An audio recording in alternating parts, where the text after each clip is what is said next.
Jembatan darurat Lempuyang Bandar hanya untuk kendaraan kecil, truk tetap harus lewat jalan alternatif yang rusak. Nelayan Lampung Selatan menentang larangan penangkapan lobster dan rajungan.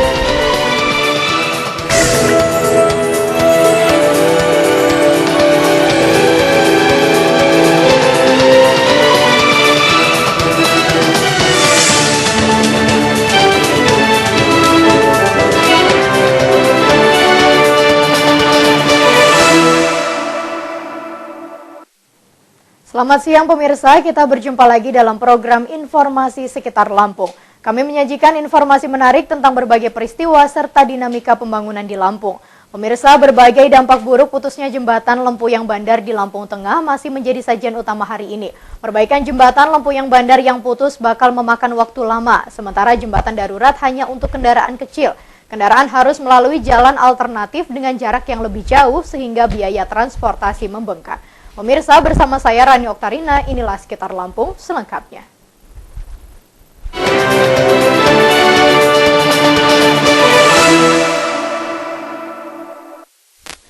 Pemerintah Provinsi Lampung akan membangun jembatan darurat sampai perbaikan jembatan Lempuyang Bandar Lampung Tengah selesai. Jembatan ini khusus lalu lintas mobil kecil dan sepeda motor. Sementara kendaraan berat tetap dialihkan ke jalan lintas timur dan jalan lintas tengah Kota Bumi Lampung Utara.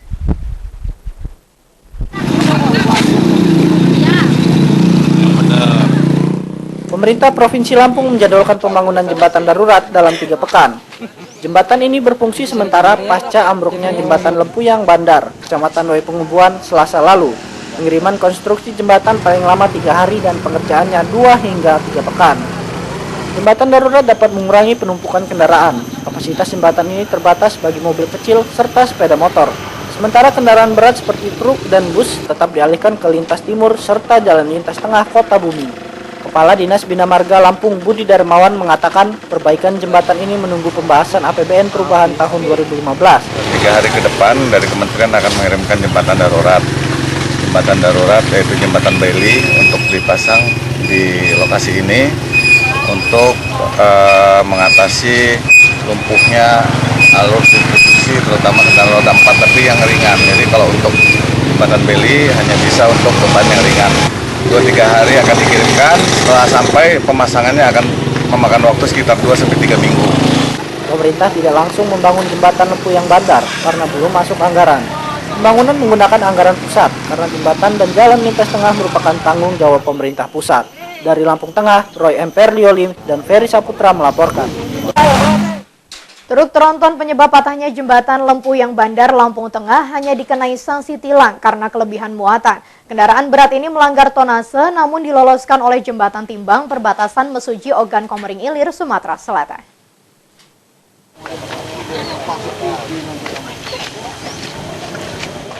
Truk tronton seberat 70 ton milik perusahaan jasa pengiriman barang PT Alivindo Tama diketahui melanggar tonase setelah melewati jalan lintas tengah Sumatera, Lampung Tengah.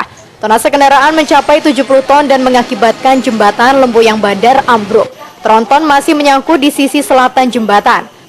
Truk tronton bermuatan baja melebihi batas tonase, namun lolos dari jembatan timbang perbatasan Mesuji Ogan Komering Ilir, Sumatera Selatan. Sesuai ketentuan, beban berat kendaraan mestinya paling tinggi 45 ton. Kelebihan muatan harus dibongkar. PT Alivindo Tama berdalih penyebab patahnya jembatan bukan kendaraannya, tetapi truk lain yang mengangkut mesin. Dari Medan memang selamat, terus ke sini memang apa sengaja pas di daerah sini. Gitu. Berapa jumlah ini ya Bang? Kendaraan yang muat ini hanya satu apa ada berapa? Kita ada 2 kalau kita. Tadi menurut si driver di depan dia sebenarnya sudah ada alat berat juga gitu. Sama muatannya sama? Bukan, beda lagi.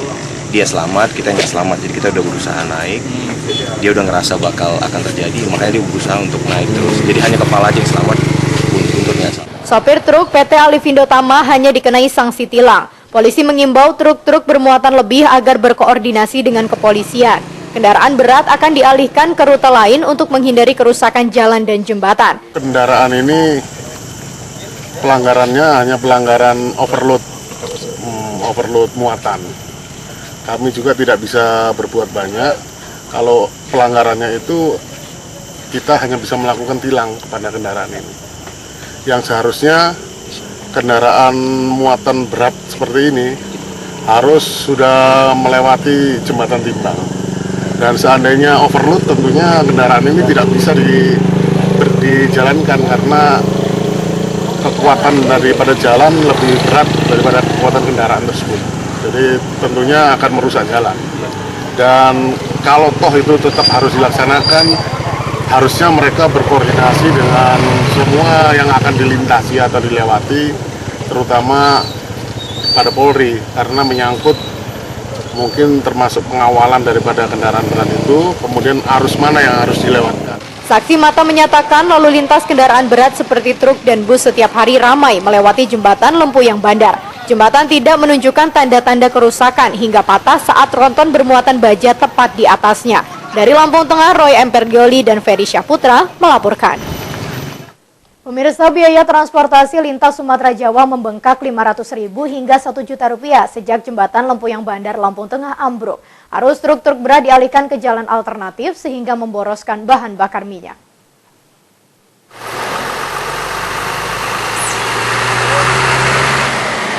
Jalan Raya Batanghari dan Pekalongan Lampung Timur mendadak padat sejak jembatan Lempuyang Bandar ambruk Selasa lalu. Jalan ini menjadi tumpuan lalu lintas antar kabupaten, poros Jalinteng dan Jalintim hingga lintas Sumatera Jawa. Volume kendaraan berat seperti bus, truk, fuso hingga tronton hilir mudik. Pengalihan arus lalu lintas ke jalan poros atau jalur alternatif beresiko pembengkakan ongkos transportasi. Sopir lintas mengeluhkan tambahan biaya BBM sebesar Rp500.000 hingga Rp1.000.000. BBM bertambah karena jarak tempuh lebih jauh antara 80 sampai 100 km. Waktu tempuh perjalanan juga lebih lama. Kendaraan berhenti berkali-kali karena jalan alternatif banyak kabel terancam nyangkut. Ini memang dialihkan ke sini apa gimana, Pak? Sebenarnya sih enggak, cuman kita kan mau muter juga kejauhan, jadi lah jalan alternatifnya sini inilah. Sebenarnya sini jalan kampung, susah juga. Terus ini jadi nambah biaya perjalanan nggak sih, Mas? Kita nambah, Mas. Minyak kita kan lebih banyak keluarnya kalau lewat sini. Makanya positif paling enggak kan 80-70 liter habis kita muter. Ini dari mana mau kemana sih, Pak? Dari Jakarta mau ke Jambi. Jadi semenjak jalan lintas tengah putus ini kita ngeliling ke jalan lintas timur, Pak? Harus lintas timur. Tambah jauh ya, tambah makan waktu. Terus untuk biaya transport sendiri gimana, Mas? Ya ada penambahan. Cuman ya tetap kita susah waktu lah. Ini jadi lebih jauh apa gimana? Lebih jauh, lebih kita takut kan kabelnya kan. Jalan Raya Batanghari dan Pekalongan Lampung Timur terancam kerusakan lebih parah akibat pengalihan arus. Jalur ini rawan kecelakaan dan gorong-gorong ambrol. Dari Lampung Timur, Juri Susanto melaporkan. Pemirsa, setelah jeda pariwara berikut, kami kembali dengan informasi. Nelayan Lampung Selatan menentang larangan penangkapan lobster dan rajungan. Informasinya sesaat lagi.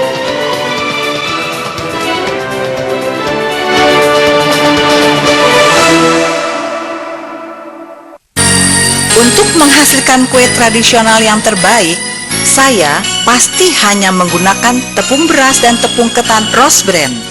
Tepungnya lebih kering, lebih halus, lebih putih, dan higienis. Hasil kuenya lebih kenyal dan lebih tahan lama. Untuk tepung beras dan tepung ketan, tidak ada pilihan lain, kecuali Rose Brand. Rahasia sukses pasti pakai Rose Brand. Beras Rose Brand.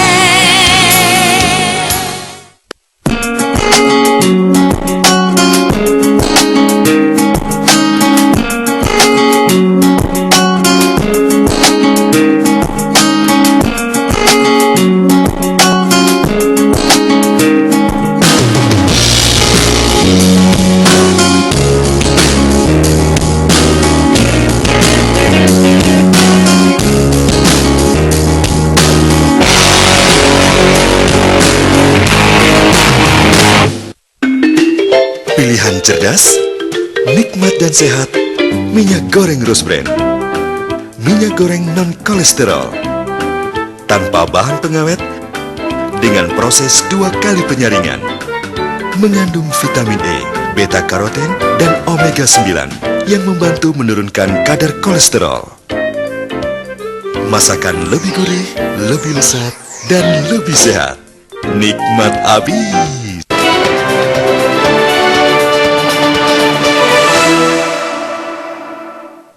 Pemirsa, terima kasih Anda masih bersama kami. Ratusan nelayan tangkap lobster, kepiting, dan rajungan berunjuk rasa di depan kantor Dinas Perikanan Lampung Selatan. Mereka menuntut Menteri Kelautan dan Perikanan mencabut Peraturan Menteri Nomor 1 Tahun 2015 karena dinilai banyak merugikan nelayan.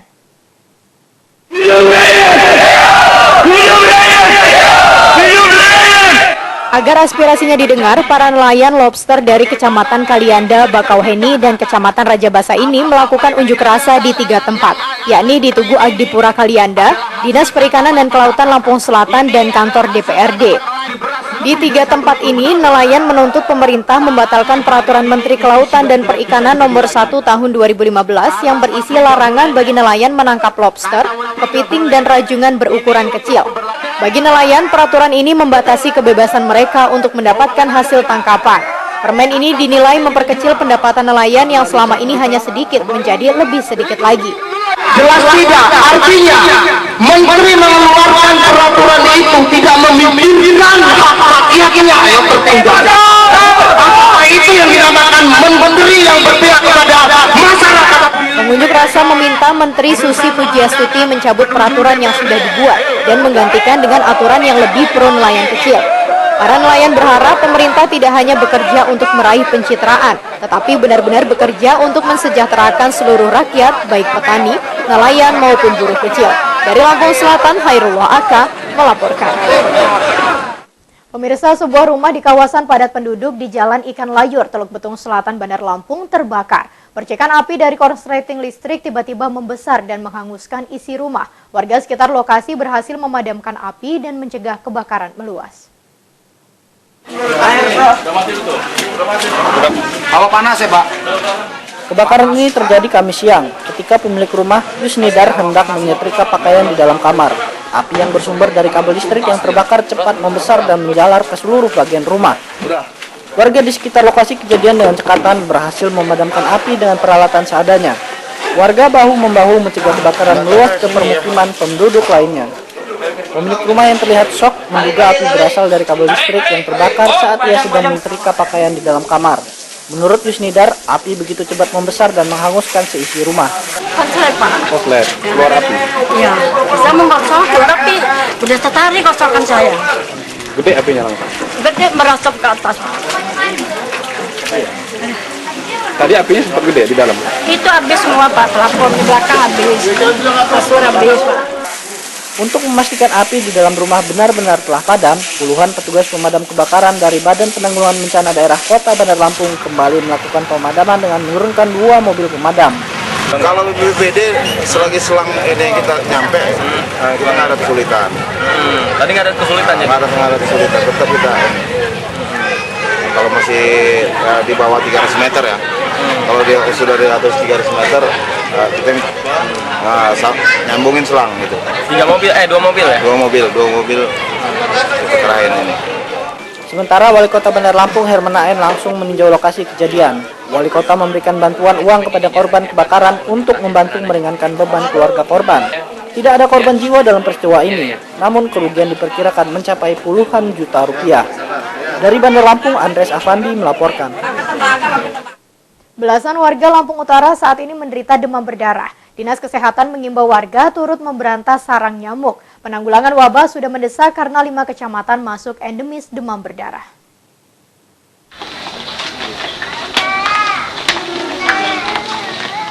Dinas Kesehatan Lampung Utara menerima laporan penderita demam berdarah sebanyak 16 orang hingga akhir Januari.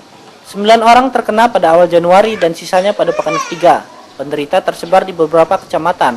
Sebagian besar penderita masih dirawat di rumah sakit. 5 kecamatan masuk endemis demam berdarah yaitu Kota Bumi Kota, Kota Bumi Utara, Kota Bumi Selatan, Bukit Kemuning, dan Abung Selatan. Kepala Bidang Penanggulangan Pemberantasan Penyakit Dinas Kesehatan Lampung Utara Muhammad Yusuf mengimbau warga waspada dan turut memberantas sarang nyamuk Aedes aegypti.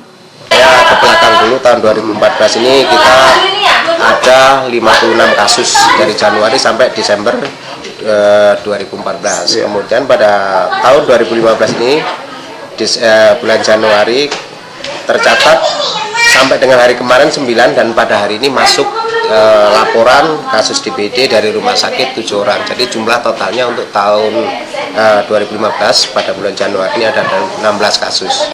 Langkah-langkahnya itu setelah menerima laporan dari rumah sakit, kita mengadakan penyelidikan epidemiologi dengan pihak puskesmas terdekat untuk memastikan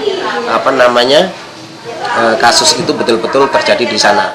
Dinas Kesehatan Lampung Utara sejauh ini belum melakukan fogging atau pengasapan karena butuh waktu meneliti kawasan paling rawan wabah demam berdarah. Dari Lampung Utara, Haryadi Haka melaporkan. Pemirsa, setelah pesan-pesan berikut ini, kami kembali dengan informasi. Pringsewu tetapkan penurunan tarif angkot semua jurusan sebesar Rp500. Informasinya sesaat lagi.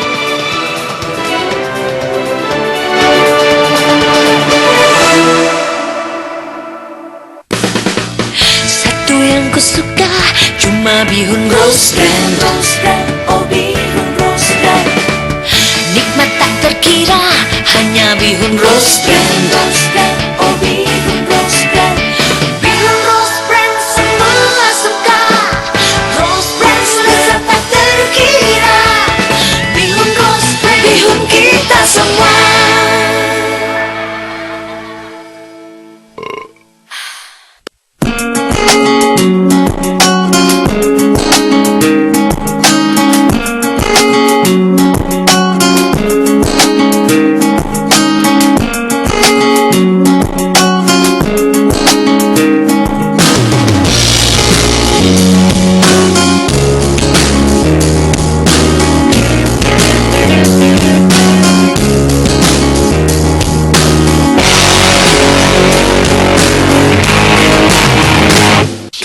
Bang, timbangin tapioka setengah kilo dong.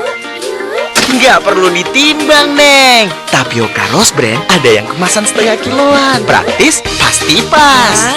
Asik dong. Kalau yang karung mah udah gede, makan tempat, ribet lagi. Tapioka Rose Brand, pilihan terbaik untuk semua jenis masakan. Baru, kemasan 500 gram. Tapioka Rose Brand.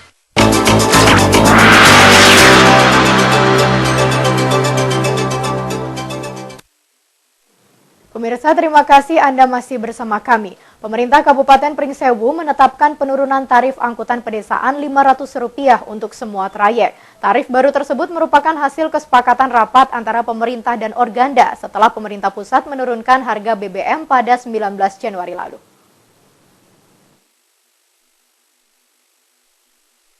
Tarif angkutan perdesaan di kabupaten turun Rp500. Tarif untuk penumpang umum jurusan Pringsewu Gadingrejo yang semula Rp4.500 turun menjadi Rp4.000. Sedangkan tarif untuk pelajar turun dari Rp2.500 menjadi Rp2.000. Penurunan ini berlaku untuk 3 trayek angkutan pedesaan lain di Pringsewu.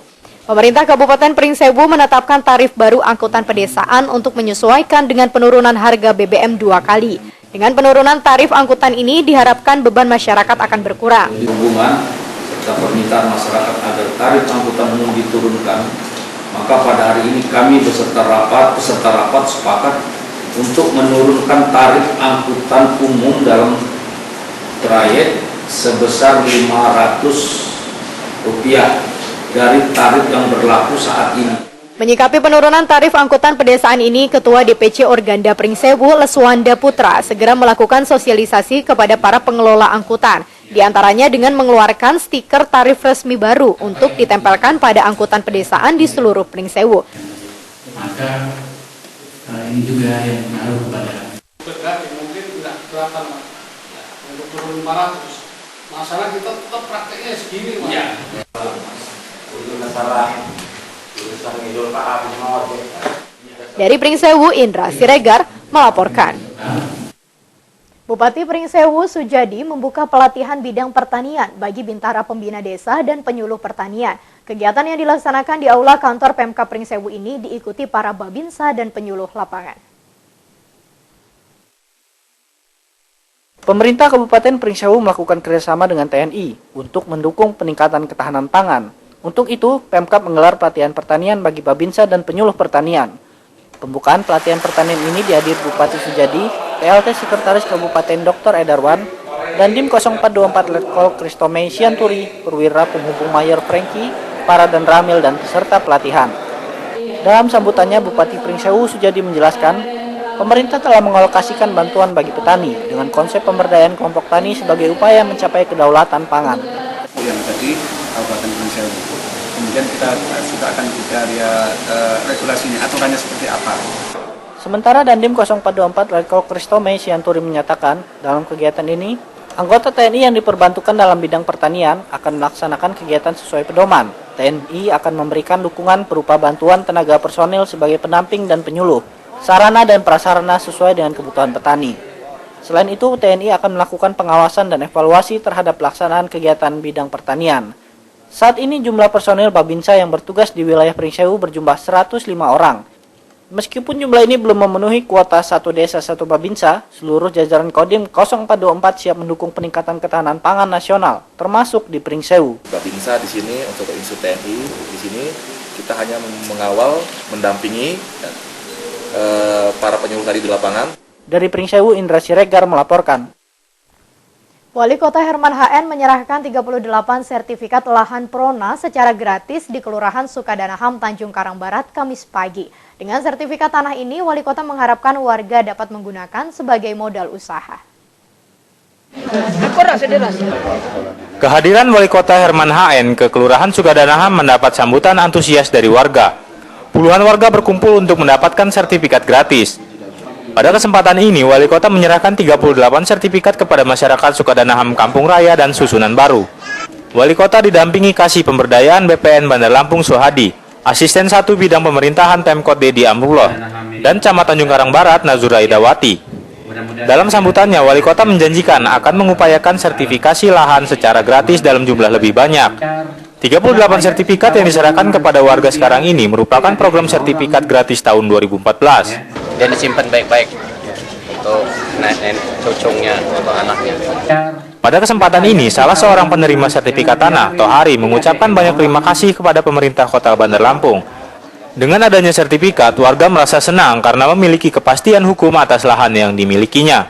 Ya pengen inilah, kali buka usaha kecil, pengen dipinjem-pinjemin dulu. Dari Bandar Lampung, Oki Firmansyah melaporkan.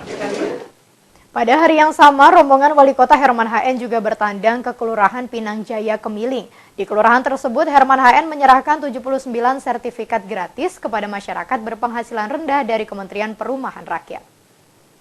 Itu tentu biayanya mahal. Ya.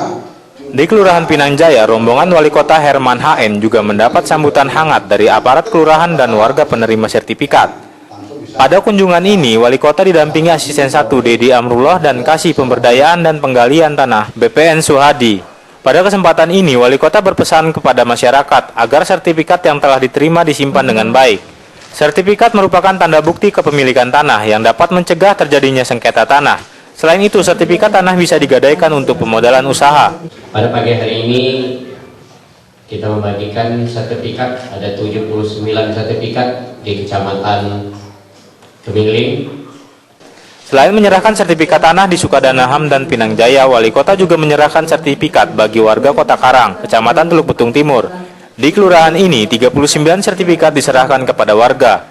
Dari Bandar Lampung, Oki Firmansyah melaporkan. Kita beralih ke informasi lain, pemirsa. Pertambangan pasir ilegal masih marak di Lampung Tengah meski pemerintah memberlakukan penutupan paksa. Penambang terus menggali sepanjang aliran sungai. DPRD memperingatkan tambang ini merusak lingkungan. Pertambangan pasir ilegal masih kucing-kucingan dengan aparat pemerintah. Undang-undang pertambangan sudah mengatur dengan ketat, namun penambang di Lampung Tengah tidak menggubris. Pengerukan pasir di kawasan sungai mengakibatkan degradasi lingkungan. Bekas areal tambang dibiarkan terbengkalai dengan mengikis badan sungai. Truk-truk pasir melebihi tonase sehingga merusak jalan. DPRD mengingatkan penambangan ini merusak lingkungan. Semua itu tidak selalu mengandalkan pemerintah, ya kan. Si pelaksana si pemilik usaha yang pernah melakukan itu seharusnya juga memperbaiki. Daerah mana yang sudah ditentukan oleh Dinas Pertambangan tidak boleh melakukan aktivitas pertambangan, dan merusak lingkungan apabila tetap dilakukan itu adalah unsur pidana. Penutupan paksa tidak membuat jera. Penambang liar rupanya mencari lokasi penambangan baru dan kembali merusak lingkungan. Dari Lampung Tengah, Amir Mahmud dan Ferry Saputra melaporkan. Anggota Komisi 1 DPRD Lampung Tengah inspeksi mendadak ke tambang pasir. Dewan melihat infrastruktur jalan dan ekosistem alam makin rusak. Jika pemerintah tidak bertindak tegas menertibkan tambang nakal, kerusakan lingkungan akan semakin parah. Pemirsa, laporan tersebut sekaligus mengakhiri sekitar Lampung siang hari ini. Saya Rani Oktarina bersama kerabat kerja yang bertugas undur diri dari hadapan Anda. Selamat melanjutkan aktivitas dan sampai jumpa.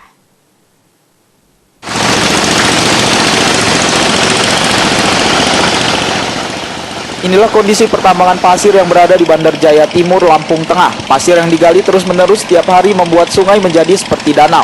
Setiap hari bertonton pasir diangkut dengan kendaraan besar dari tambang pasir ini.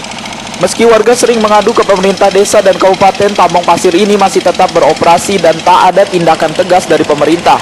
Keluhan masyarakat mendorong Komisi 1 DPRD Lampung Tengah melakukan inspeksi mendadak ke tambang pasir ini. Dewan meminta pemerintah tegas menindak tambang pasir agar kerusakan yang ditimbulkan tidak makin parah. Kita sudah beberapa kali mengeluarkan statement. Kita juga di sidang paripurna juga sudah sampaikan. Artinya di sebuah persidangan tertinggi dalam DPRD Kabupaten Lampung Tengah pun sampai hari ini belum ada aksi nyata dari mereka-mereka.